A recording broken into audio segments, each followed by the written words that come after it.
Good morning, 6AMERS. The 6AMERS began in April 2020 in the heart of the pandemic. Forming this podcast is our way of extending the community and the message of the community into the world. Emily, I'm so excited. Episode 1 of the 6AMERS podcast. Let's get going. Oh my gosh. It's been an incredible, wild ride, hasn't it? We've been talking about this podcast for, God, how long? It's been over a year, I would say, since we've started thinking about this podcast. It's been a long time coming. So should we start by giving everyone a little background about the 6AMERS? That'd be awesome. Yeah, Great. So the 6AMERS, for everyone that doesn't know, the 6AMERS began in April 2020 in the heart of the pandemic. If you could remember back to that time frame, you know, we all went in lockdown mid-March, and I personally went into this sort of rut where I was watching Netflix and sleeping late, going to bed late, waking up and, you know, being unhealthy. I got out of a workout routine. We were doing Zoom happy hours at 4 o'clock, you know, continue until who knows what time. And, you know, one glass of wine would turn into a bottle of wine, etc. Anyways, at the end of the day, I woke up in the middle of March and I was like, this is so out of character for me. And I feel so out of control. And what was happening outside the walls of my house, I had no control over. But I recognized that I controlled what happened in my house, what happened when I woke up in the morning and got into routine. And I also recognized a lot of people were hurting, right? A lot of people needed support. We needed community. For the first time in our lives, we were stuck in our houses. And it began from an idea of, you know, let's create a community of people that are all just waking up early. And that's where the idea originated from. The original idea came from a group that I ran with one of my dear friends, Jake Dreyfus. We started a group called the 5AMERS a couple of years earlier. And 5AM was a little crazy. And at the end of the day, I feel like 6AM was just sort of the accessible time frame for most people, especially during the pandemic when you didn't need to get up. So we formed it. I sent an email out to my office at Compass in Philadelphia. We had about 50 people join, and we did it for a month, and it was awesome. Word started to spread. Other sales managers at Compass were like, hey, we want to join. And so it started to spread along the East Coast. And probably about 3 months in, I had this crazy woman named Emily Bossert reach out to me, who is a dear friend out in Colorado. And Emily, tell me the story maybe from your side, Sure. how you got involved. Well, I, like you, was at this point in my life, which I know a lot of us were, at the beginning of the pandemic, where we just didn't know what we didn't know. We did know we didn't have a lot of control over what was going on. And I, like you, was like, just going to have pizza for breakfast. Maybe you weren't saying that. Cake for lunch, alcohol for dinner. And after a couple weeks of that really got old. And I had caught wind of the 6AMERS that you had created on the East Coast. And I said, oh my gosh, I need in. So I reached out to you. And of course, for me in the mountains, that was 4 a.m. So I started showing up for a month on the East Coast, 6AMERS. And it was truly incredible. And I wanted more. However, I also knew by noon that day, my head would literally be on my desk because I would be completely flat out exhausted and fall asleep at my desk. So that was the time where you and I were like, okay, I think it's time to expand. This is an incredible movement. Did you know how big this movement was going to be? I mean, I had no idea, nor did I care. Right. Because of the fact that I'd started the group and still continued to do the group for me. And I know that you might hear that and be like, wow, that sounds really selfish. And it is. And at the end of the day, I think that's one of the goals I have of the group, is that I want to preach the fact that in life, we need to be healthy selfish, meaning we need to do things that are healthy for ourselves. And this group continues to grow and the community continues to grow, in my opinion, because of the fact that it's almost this aha moment people have of, yes, like I want to be healthy, but I have all these people that I need to take care of, clients, family, kids, spouses, grandparents, parents, whatever it might be. But if I wake up early enough in the morning where it's just me, I can be selfish. meaning I can do things that are healthy for myself. That's right. And that's where this community, I think, continues to grow, and where I don't see really an end to it, because frankly, every human being on the planet could probably use this message of self-love, practicing healthy, selfish habits. Absolutely, Sky. I think that that is probably one of the most beautiful things to witness is all of the 6AMers engaging in that healthy, selfish lifestyle now. Yeah. Really understanding that we can only be our best when we are selfish first so that we can actually give to others. And that's truly what this motivational group brings to all of us. That's exactly right. And I Yep. think when you combine that with the community, right? Like, yes, obviously waking up and going to work out on your own is fun. And I like doing that. But when I do it with a group of people, now it's really more fun. And now it's really more, there's more consistency, accountability, and drive, frankly, to wake up when I know there's 2 or 3 really good friends of mine that are also going to be at the gym, for example, or if I know there's going to be 1,000 people meditating at one time online. Yes. And this is, I think, the purpose of this group is to really normalize the fact that we need to take care of ourselves and we need to love ourselves first. And then the amount of energy we can pour out to other people is actually greater than when we just continue to pour energy into others first before ourselves. Absolutely. If we're embodying that energy of showing up as a healthy human being, then we can help other people and elevate others, whether it's in real estate, whether it's our family, our friends, people we've never met before. We can really, truly make a difference when we come to the world from that place of healthy, selfish. I love it. Yes. So that's where the group is. That's where we've grown. So far, we've had almost 5,000 people at Compass sign up for the group. And what I'm so excited about this podcast, I've had so many people at Compass come up to me and say, hey, I want to share this with my friends or my family. And the reality is, like, it is a Compass group that we formed. However, the world needs to hear this message. So now forming this podcast is our way of extending the community and the message of the community beyond Compass and into the world. Into the world. And it's, realtors, of course, need and love this message, but it is literally for anyone and everyone. You know what I love about the 6AMers is that we have little ones literally joining our 6AMers. Like we have a 2-year-old who joins, who knows us very well. Can you imagine what that 2-year-old is going to be like as a teenager and as an adult? So this really just goes to show that it's for anyone and everyone. Absolutely. And if you're listening to this right now, I want you to ask yourself the question, what can you do to be healthy, selfish? What are the things in your life that you want to do, that you know you should do, that you're not doing because you're pouring all of your energy into other people? And I'm not advocating that we don't care and love others. That's not it. But you need to love yourself first and foremost, and then the amount of love you can pour into others is exponential. Absolutely, Sky. On behalf of the 6AMers and the world, we are so lucky that this happened. And it's one of those moments, during the pandemic, which was actually a silver lining, because it was one of those moments where we said, okay, no more. We're taking back control in our lives in this amazing way. So if you are interested in being motivated and inspired, this group is for you. Absolutely. And then the last thing we're going to talk about is we have one rule. And Emily, what is that rule? The rule is you are here literally to have fun. There is no judgment. There is no I should be, I should this, I should that. It is pure fun. You show up and you have fun. That's our only rule. That's that right. should be your only rule in life is have fun. Yes. Give yourself grace. And whatever it is that you're not getting to, when you get to it, you got to get to it with fun and enjoyment and love and kindness and all that good stuff in life. And then watch what happens the rest of your day when you start your morning like that. So true. If you just say, let's do this, let's have fun, it really does alter your entire day and life. In this episode, we're talking to the author of The Soul of Money, Lynn Twist. And this was our book of the month for the month of June. And The Soul of Money, this book blew me away. It was one of those books that you just can't put down and you are constantly like underlining and highlighting and writing notes on. And when we interviewed Lynn, this interview almost made the book 10 times better for me because of all the inspiration, motivation, and really her message of hope that I got from the interview.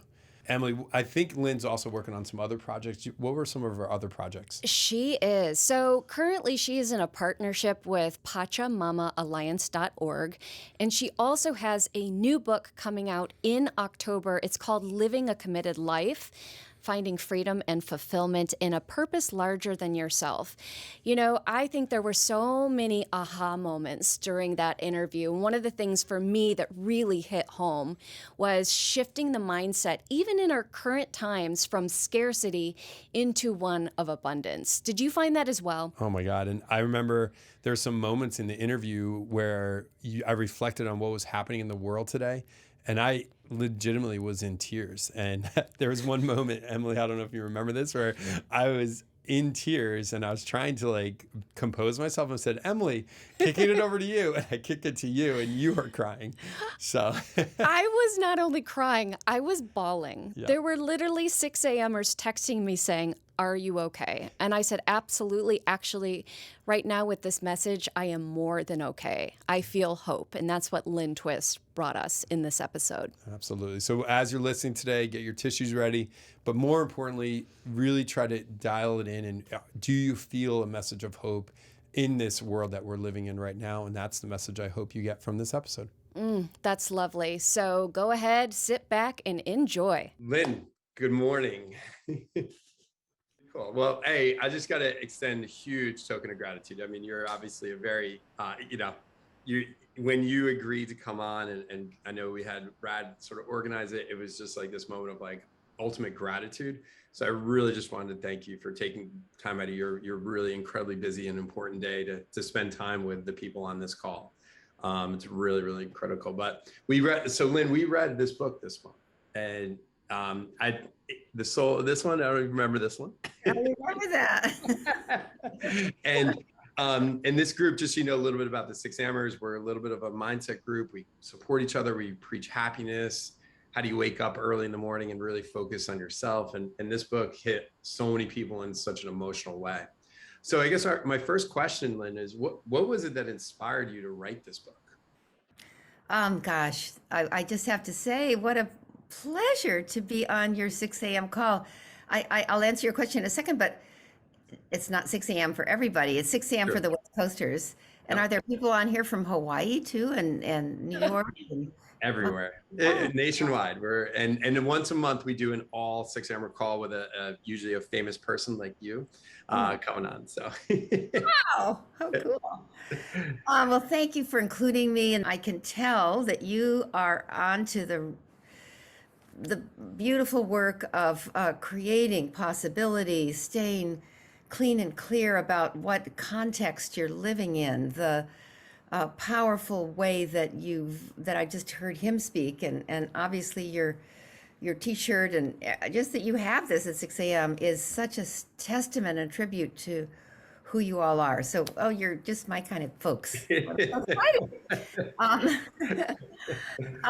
Let's see. The question was something about why did I write this book, or how did I? What inspired it? Like, so you sat down and like, was it a moment of inspiration, or was it a progression? Like, what happened that you sort of decided to write this incredible book that we read? Oh God, well, there's a million stories about that. But first of all, I want to say I don't do anything by myself. It sounds like you go somewhere and write a book and then there's a book. No, I talked to my colleague Teresa Barker every day from 5 a.m. to 7 a.m., no matter where I was in the world, every day for a couple years. And she is a collaborative writer, someone who gets a book out of a person who's too busy to write one. And that I wrote that book when I was still doing the Hunger Project and traveling all over the world, working on ending world hunger. So it was something that I never thought I could accomplish. And I did it in collaboration, because I do everything in collaboration. That's just the way I work. And I'll say what inspired me was that as a person working on ending world hunger, being up close personal with poverty, starvation, malnutrition, working in Ethiopia after the 1984-85 famine, working in Bangladesh after the floods, working in Mozambique after the war, you really if you're in situations like that, and I'm sure some of you understand what I'm saying, you discover that people that I used to call poor are not poor. Mhm. There's nothing poor about them. They are some of the strongest, most resilient, most intelligent. They may not know how to read or write, but that's because they've never gotten that opportunity. Yeah. But intelligent and creative and courageous people on this planet.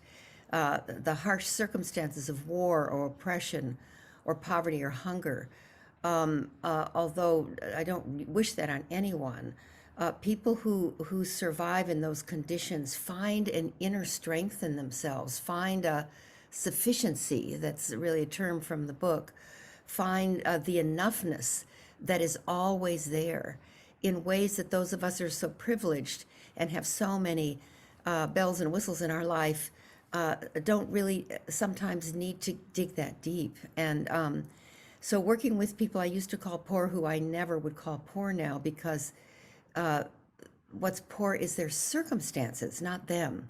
Yeah. And when we label people by their circumstances, we can't be in touch with who they really are. These courageous people. And then I worked with, as a fundraiser, a lot of people that I used to call rich, who have excess resources, but they too are demeaned by a label. If we call them rich, we can't see them anymore. That's labeling people by their circumstances, and sometimes the ebb and flow and tyranny of excess resources, as Mother Teresa taught me, if you read that part of the book, can be as intractable and as challenging as living in poverty. So with that giant spectrum of our relationship with money, and then all of us folks in between, I realized that most people are anxious, upset, worried, feel bad and wrong, and disabled in their relationship with money. And it's everywhere. And it's not related to how much we have or how much we don't have. It's related to this mindset of scarcity. And you're mindset experts.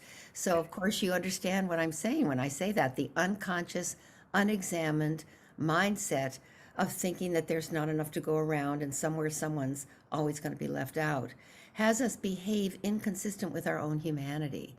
And so that angle on money was not an angle that was normal. You know, most people were writing about how to get more money or how to make it through a tough time. I realized that what my relationship with money, with fundraising and working with people in poverty and people in wealth and all of us in between, had revealed this kind of paucity of selfhood that happens to us when we start working in our relationship with money. Now, not you all, because you're just off the charts awesome, but most people. Yeah. And so many people urged me to write a book, and I couldn't stop doing what I was doing to write it. So I brought in a collaborative writer, and we did it together. So that's a long answer to your question. It's a beautiful answer. It's a beautiful answer. And that, you know, there's so many questions that we're not going to get through all my questions, but one of the biggest questions I had in the book, and you explained in the book a little bit, but for maybe those people that didn't get through it, in your opinion, why do people have this feeling of not enough when we have privilege, right? It usually occurs when you have privilege because you have that abundance of resources, right? What is it that in our society, our world today, that's breeding this not enough mentality? And how do we shift our mindset out of it when we feel that happening? Does that make sense as a question? Yes, uh-huh. Yeah. Well, I'll just say that I think you all know this, but I'm going to say it, that we live in such a commercial, commodified environment. The money culture is so strong, so overwhelming, so intense, so all pervasive that we swim in a condition of thinking that promotes that there's not enough to go around and someone somewhere is going to be left out. What I call the three toxic myths of scarcity. First, there's not enough. Second, more is better. And third, that's just the way that it is. Now, in some cases, that's true. There are places and people who don't have enough opportunity, enough clean and safe water, enough sanitation. That's true. but not for most of us. For most of us, we have everything we need and want. We constantly have everything we need and want. But the mindset of scarcity has us want more than we need, has us want more than we want, has us kind of gripped with no matter what, we want more. We want more square feet in our house. We want 30% more time. We want more weekends. We want more hours in the day. We want more, more, more. And we really look through a lens because the commercial, commodified money culture trains us to think we don't have enough. And it starts to get into our psyche, and we start believing we are not enough. We have a deficit relationship with ourselves. Now, this commercial culture, and I know I'm talking to people who sell houses, so of course you want to sell more houses, and you want people to want a bigger house, and you want to make more money. So I'm not attacking that. I'm attacking, and I'm not even attacking anything. Hopefully, I want to insult a little bit the unconscious, unexamined craving, unconscious, unexamined craving for more that's not that comes from the mindset of scarcity, the unconscious one, rather than something measured and deliberate and brought to consciousness. And because money, the history of money is we invented it, but it's become God for us in a way. And we've made it more important than human life. And we all know that that's a lie. So a lot of the suffering we have in our relationship with money comes from the promises the culture makes around money that can't really be delivered. Where our true satisfaction is, where our true happiness is, where our true experience of love is, where our true prosperity is, in the experience of satisfaction and fulfillment from this distinction of enough. And then from there, it overflows into natural abundance. So, there's a whole kind of metaphor that I got from Brother David Stindl-Rast that really is to live in gratitude, is to eliminate the experience of scarcity. If we live in gratitude, and I can tell this is something that you probably all practice, it's probably one of the intentions for the month with several hundred of you, that you realize that when you're grateful for whatever is there, it overflows into natural abundance. When you're in the great, what I call the great fullness of life, that's gratefulness, great fullness of life, it overflows into what Brother David calls Thanksgiving. And all you want to do is share with other people. And where prosperity really lives is in sharing with other people rather than accumulating something. I think we all want to know, we want to be known for what we allocate, not what we accumulate. And so I can tell by just looking at you, you're people who earn money so that you can be generous, so that you can be loving, so that you can take care of people, so that you can contribute to the things you care about, so that you can share the goodness in your own life. And that motivation, rather than there's not enough, I don't have enough, it's all scarce, has a different quality when you're earning, when you're creating. It comes from a different place, and that's actually what the book is really all about. Yeah, it's incredible. And that was such a beautiful statement. We want to be known for what we allocate, not what we accumulate. Like that was a really, that hit me really well, Lynn. So, what was a story maybe not in the book that has had a major impact, or in the book? We all have these events or these stories, these experiences in our life, and obviously I know you've had many that really sort of stuck with you. Is there a very specific story that comes to mind? Maybe that wasn't even in the book, or that was in the book that it just is like the number one experience that moved you into the direction you're in now. Oh gosh, let's see. Well, there's so many, but let me think. Well, now I work in the rainforest, the Amazon rainforest, with indigenous people. And when I wrote the book, which is more than, I think it's 20 years ago almost now, 18 years ago, I was just beginning to really understand that this chapter of my life, the Pachamama Alliance, was what God wanted me to do next. And Pachamama, the word Pachamama means Mother Earth, or to indigenous people, the earth, the sky, the universe, and all time. And the Pachamama Alliance is an alliance between the indigenous people of the Amazon rainforest and conscious, committed people in the modern world like all of you for the sustainability of life.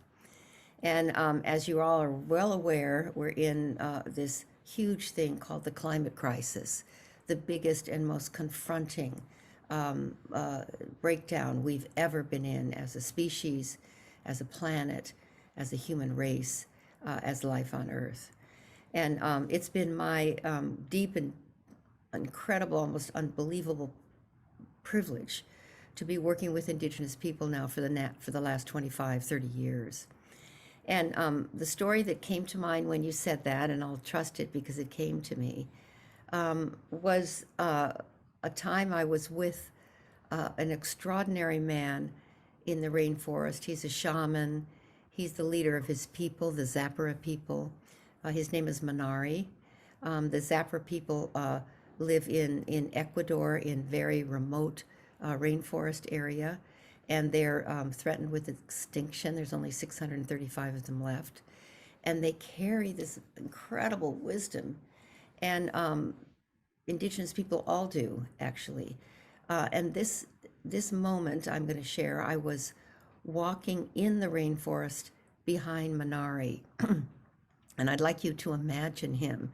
He's a big, very handsome man, extremely fit, and he paints his face, his beautiful, wide, indigenous face every day, as all indigenous people do in the Amazon.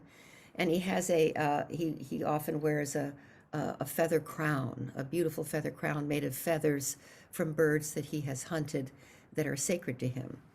And he was bare-chested and wearing shorts, and he was barefoot. And we're walking through very, very dense rainforest, so you have to imagine this. And there was no path that I could see, and Minari had a machete, so he was cutting a path. And I was behind him, and we were alone. And we were walking very slowly because it was super thick, and he would cut the trail, and I was right behind him. And here am I, white Western woman. I had long sleeve everything, high rubber boots, lots of mosquito repellent. I was all covered up. And as we were walking, I got more and more in tune in relationship with his energy, with his being, with his way of, walking very quietly and beautifully through the forest. And then there was a certain point at which he stopped and he said, "Can you feel them? Can you feel them?" And it was in Spanish. He spoke Spanish, and I thought, well, maybe I didn't understand that. And I'm trying to think, what does he mean?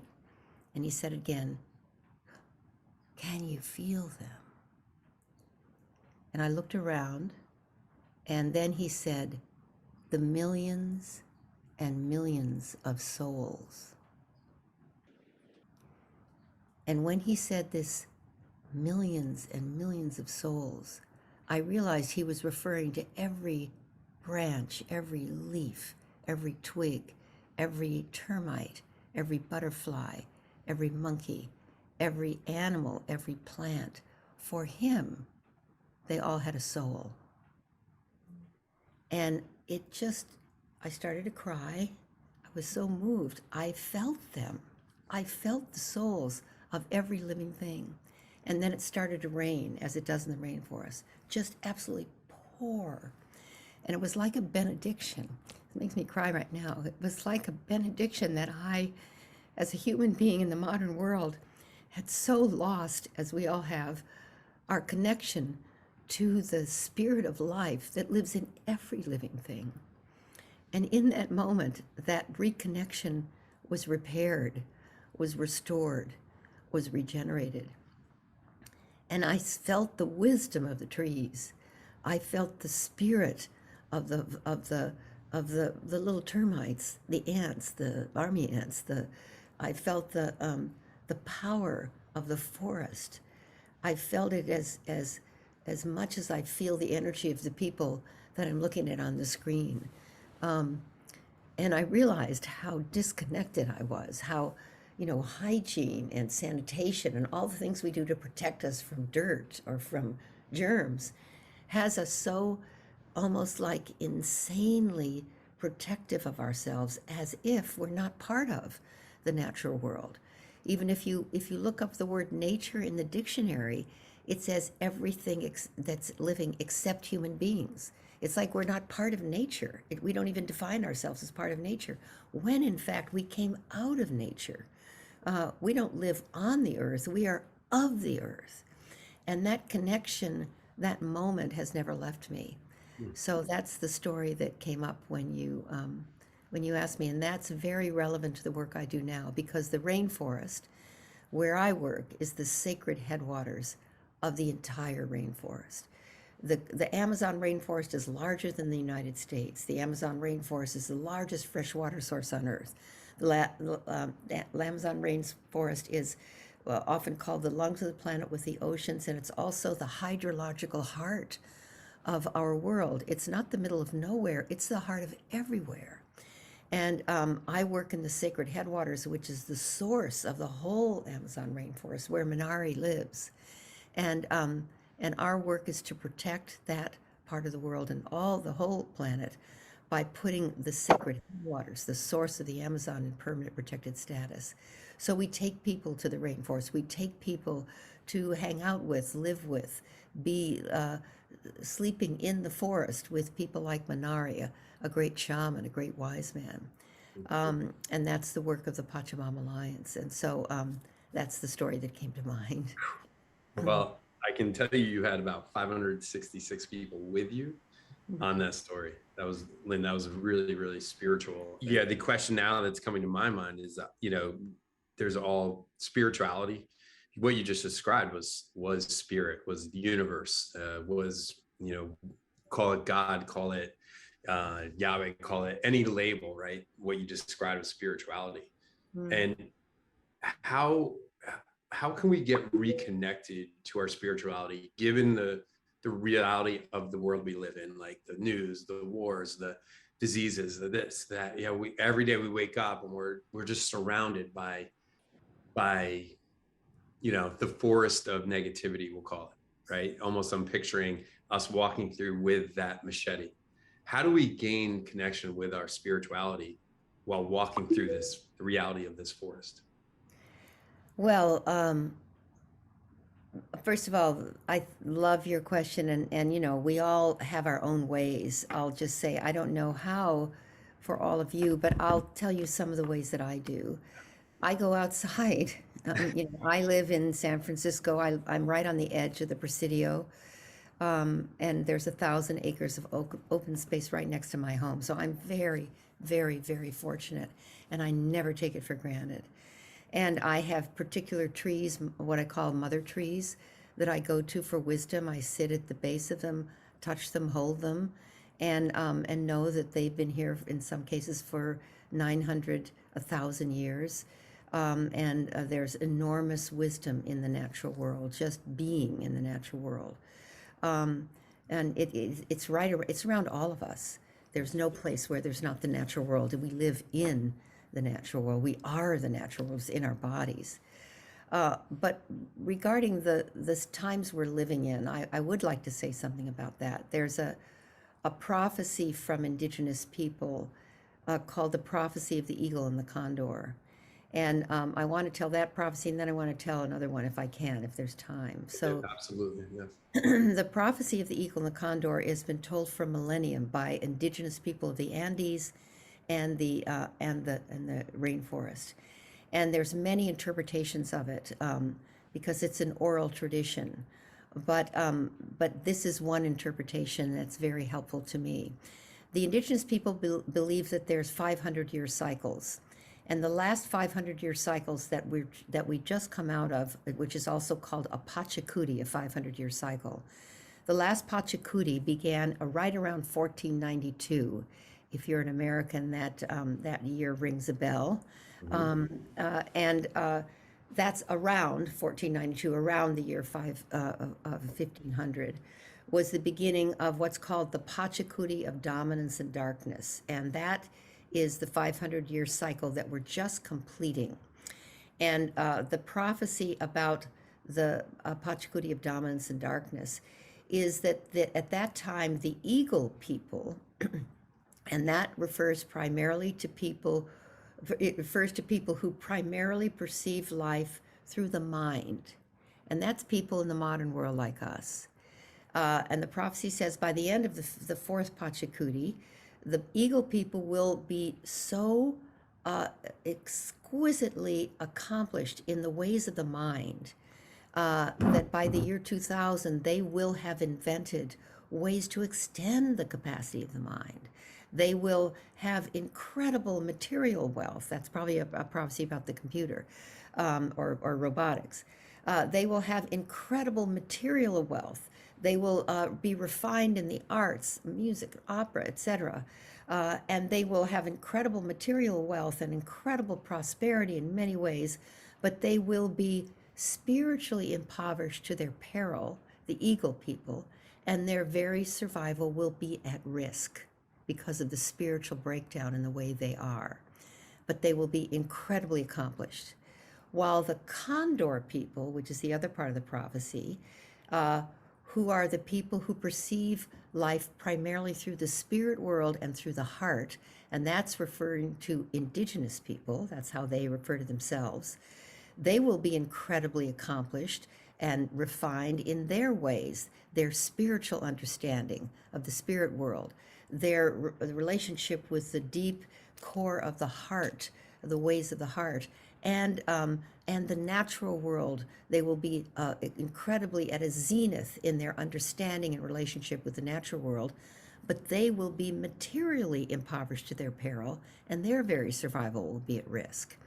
And at the end of that 500-year cycle, right around the year 2000, the eagle people, the people of the mind, and the condor people, the people of the heart, will remember that they are each other, and they will reconnect, and the mind and heart of humanity will be reconnected, and the eagle and condor will begin to fly together in the same skies, and the whole world will come back into balance for the next 500 years, called the Pachacudi of balance and light. However, changing from the fourth Pachacudi to the fifth Pachacudi, so that the eagle people rediscover their heart and the condor people can navigate the material world, Pachamama, which is their word for Mother Earth, will humble all her creatures with huge climactic events for 25 to 30 years, so that all her creatures remember their rightful relationship with her for the Pachacudi of balance and light. So the eagle and the condor prophecy predicted huge climactic events, volcanic eruptions, floods, fires, and that is part of the purification, the recalibration, the humbling of all Pachamama's creatures, so they find their rightful role in relationship with her going into the next 500 years, which is called the Pachacudi of balance and light. Awesome. That's a very hopeful prophecy. It doesn't mean it's going to be easy, and it's not easy going through what we're going through, but it's a powerful way of understanding, at least from the indigenous point of view, what we're going through in our relationship with the natural world. Yeah. And then the second metaphor I want to give you is that it's a little bit from me, and that well, there's three of them. Darn it, I'm going to give you another one that's shorter. It's good. It's so great, Lynn. You're great. The Baha'i people have a prophecy about this time in history, and they say that this is a time that humanity, they call us the bird of humanity, and they say the bird of humanity for hundreds of years has been flying primarily with one wing. And they say the bird of humanity has a male wing and a female wing. And for hundreds of years, we've been flying primarily with the male wing because the female wing of humanity has not yet been fully extended, while the male wing has been fully extended and fully functional. But the female wing has been folded in and not yet fully expressed in any of us. And the male wing, in order to keep the bird of humanity afloat, has gotten over muscular, overdeveloped, and ultimately has become violent. And the bird of humanity has been flying in circles thus for hundreds of years. But in the 21st century, the feminine wing, the female wing in all of us, will begin to extend and fully express itself. The male wing will begin to relax, and the bird of humanity, for the first time in hundreds and hundreds of years, will soar. And that's the prophecy about the emergence of the divine feminine in women, of course, but also in men, the relaxation of the patriarchy coming into balance in yin and yang so that humanity can soar. So that's the second prophecy. And then the third metaphor I'm going to give you is that I think that the pandemic, in many ways, is morning sickness for a pregnant species. Morning sickness, for those of you who've had children, the women know that when you're pregnant and you don't know you're pregnant, you actually think you're sick because you're throwing up and you don't have, you have weird cravings and you can't sleep and you feel nauseous. And then you find out you're pregnant, and it's not that you're sick, it's, I'm going to have a baby, and it's so exciting. And you can be with the illness. And I suggest that the pandemic did not happen to us, but happened for us. And I know we lost relatives, and some of us got very, very ill, and some people that we love died. At the same time, the pandemic, you could say, is the beginning of a pregnancy, recognizing that we are pregnant with a new way of being, a new kind of human being. That the way we've lived on this earth, our species, has been overreaching, overbearing. And the climate crisis, as Paul Hawkins says, is not happening to us. It's happening for us. It is the intervention, the feedback that we need to recalibrate what it means to be human, to redesign who we are and the way we live and the way we think and the way we walk on this earth, and be in communion with all the community of life, the other species. And that something is coming through us, and that we're pregnant with a new way of being human being. And that gives me hope. That gives me an understanding that as things disintegrate, as things start to fall apart, the job is to hospice the death of the old structures and systems that no longer serve us. Not kill them, not attack them. Hospice their natural death. They're unsustainable, and they are dying their natural death. And when they're hospiced, they will die faster with dignity and respect, while we midwife the birth of the new structures and systems that will serve us. Midwifing and hospicing are both acts of witness and love, and allowing that which wants to die, disintegrate, be no longer with us, even if it is in its death throes, to die gracefully. And midwifing allows that which wants to come through to be born.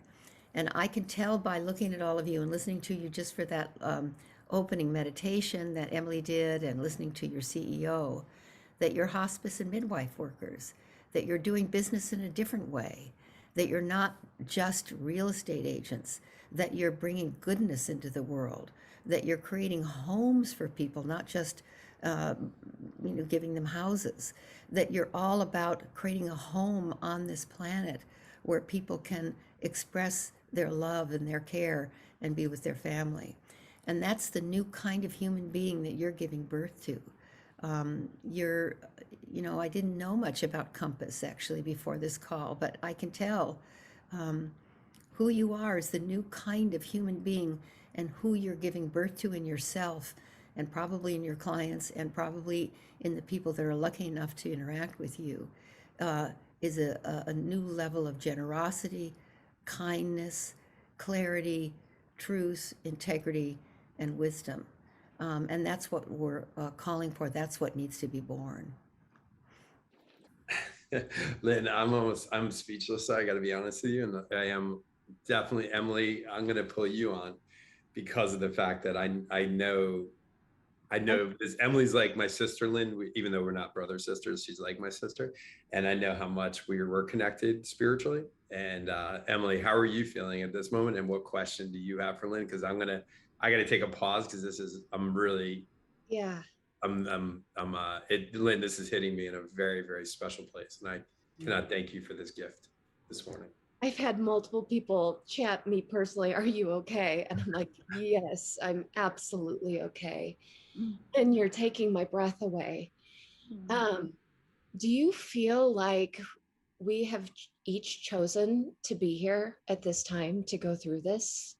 I do. I feel that if you're alive and on this planet at this time, you may not be aware of it.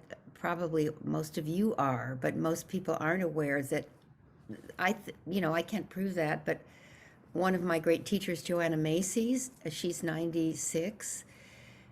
She says, "Oh, I'm." She's 96 years old. She says, "Oh, I'm so excited! I'm here to see this. The great transition is here. We're in the great transition. It's painful, yes, but something's being born, and I'm here to see it." And she said the other day when I was interviewing her I've just written another book, and she said the souls are lining up to incarnate. They want to be part of this. It's so exciting when everything's breaking down and needs to be reinvented, recreated, reborn. We're in a huge rebirth, and it's painful, but it's thrilling. And I really feel that if you're alive on this planet, you came now because you have a role to play. It's not a big role or small role, it's just your role. And if you play it, you'll have the kind of life you've been dreaming of. And that's the work of the Pachamama Alliance. We do these programs all over the world, the Awakening the Dreamers, the Game Changer Intensive. If you go to our website, pachamama.org, to help people find what is their role, not just to worry and be upset, but to participate. Worry is a form of negative prayer. Worry is a form of negative prayer. And when you find yourself in anxiety and worry, it's time to move into action. When you're in action, you don't have time to worry. You are in action, turning the tide. So I invite you all to know that you're here because you belong here now, and you have a role to play. And it doesn't need to be, you don't need to end world hunger or save the rainforest or do the kinds of big, giant global issues that I'm engaged in. It can be just being the kindest person in your field of play, in your field of work, the most generous soul you can be, someone who pays attention to people when they're speaking and doesn't interrupt them, someone who pays attention to the choices you make. I say that we do make a difference. Every action we take impacts the future of life for the next 1,000 years. That's not a burden. That ennobles your life. That means we are living in a time where we can live the most meaningful lives any generation of humankind has ever lived. We're so fortunate. The difference we make with the choices we make have huge impact for 1,000 years. I'm not kidding. That's really the case. And if you're familiar with this word regeneration, I'll just do that some justice here because people want to know, God, what to do. I invite you to go to a website, regeneration.org, and on that website, it helps you ask the question, is the action I'm about to take regenerating life or diminishing life? Is the action I'm about to take supporting the next 7 generations of human life, or is it taking too much for me? Where am I in that continuum of being on this planet in a way that serves and honors the future and has a reverence for the past and lives fully in the present. And I just wrote a new book. I'm going to put it into the space here because I hope you all read the next one. It comes Well. out Please. We will.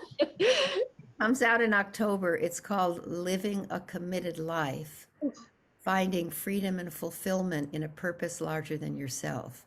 Living a Committed Life, finding freedom and fulfillment in a purpose larger than yourself. And you can pre-order it now on Amazon.com and also on Book Compass and Barnes and Noble and stuff.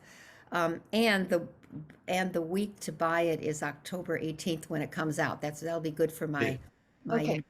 We'll make sure we blow it up, Lynn. I guarantee it. There's a lot of people on this call right now that are just unbelievably grateful for you. Just I can speak I know from myself and Emily and the hundreds and hundreds of people that you touched today. Like, this message was unbelievably impactful. So thank you. Thank you. What a pleasure for me. Thank you so much. Thanks for listening to the 6AMers podcast. If you liked what you heard on this episode, we'd love to hear from you, so leave a comment, review, and don't forget to subscribe. For more information on the 6AMers community, guests, book recommendations, and more, visit our website at the6amers.com. We also invite you to follow us on Instagram for a daily dose of inspiration, motivation, and fun. See you next time.